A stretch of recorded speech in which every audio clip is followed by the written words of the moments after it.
Hi, I'm Brian Owens from the Aerospace Engineering Department at Texas A&M University, and today I'll be giving you a basic overview of our plotter visualization software. I've downloaded some results from our website, textilecomposite.tamu.edu, and if you open them, you'll see two .plt files. I'll go ahead and open up the PlaneWeave unit cell with material.plt file.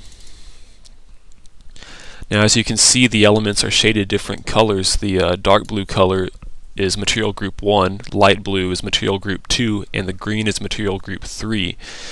Now if we open up the carbon epoxy.matlab file, we can identify these material groups. 1 is carbon epoxy warp tow, 2 is carbon epoxy fill tow, and 3 is the neat epoxy resin matrix. Now we can also open up the mesh file without the material data in it, and we can add that pretty easily by right-clicking on the mesh, selecting Read Element File, and selecting the element file. Okay, now we can also make certain material groups transparent or remove them altogether. We'll select the Plot List tab here, and we'll deal with material group 3, the matrix, for now, and we can select Transparent and bring it back with opaque, or even remove it and then restore it. Now we can also move the model around and orient it differently to look at different portions of it.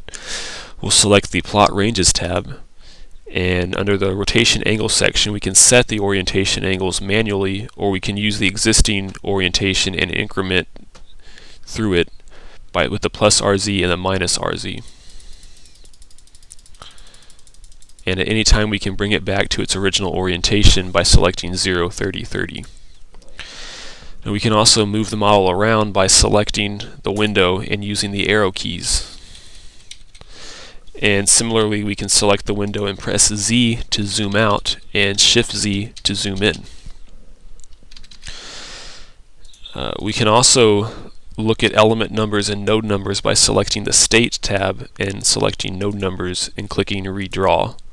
If you zoom in, you can see specific node numbers on the elements. Now we can also look at element numbers. We'll go ahead and select that and deselect node numbers and click Redraw. And we'll go ahead and take the element numbers off and redraw and zoom out. Now we'll go ahead and load up contour data by right-clicking on the mesh and selecting contour data, and click on the results folder.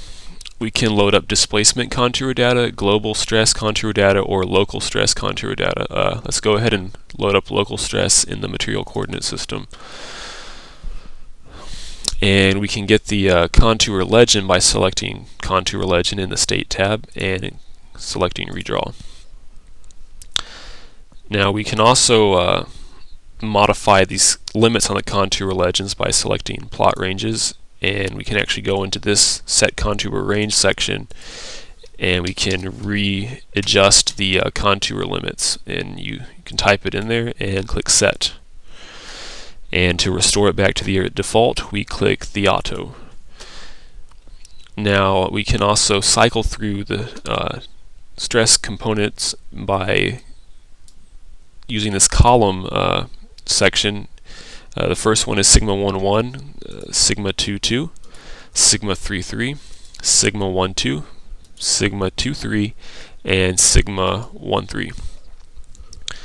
Now we can also load up the deformed mesh by right-clicking on the mesh, selecting Displacements, and loading the displacement file.